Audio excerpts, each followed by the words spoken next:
தேங்காய் எண்ணெய் ஆட்டி முடிச்சுட்டு வீட்டுக்கு வந்துட்டுருக்கோம். 2 ட்ரம்மே போதுமானதாக இருந்தது. தேங்காய் எண்ணெயோட பாதி போராட்டம் முடிஞ்சுது.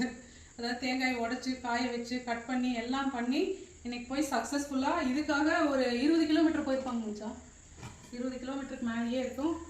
இனி பாதி தான் முடிஞ்சிருக்கு. இனி மீதி வந்து அடுத்து இந்த எண்ணெயை வந்து ஒரு வாரத்துக்கு நம்ம வெயிலில் வச்சு நல்லா சூடு ஏறினதுக்கப்புறமா அதுக்கப்புறம் அது அப்படியே அந்த இருக்கிற கசடும் கீழே போயிடும்.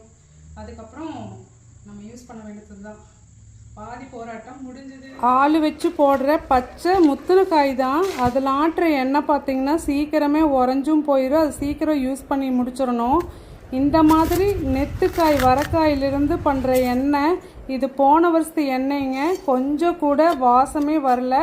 அவ்வளோ சூப்பராக இருக்குது. இது அவ்வளோ சீக்கிரம் கெட்டும் போகாதுங்க, அவ்வளோ சீக்கிரம் உறைஞ்சும் போகாது. தேங்க்யூ.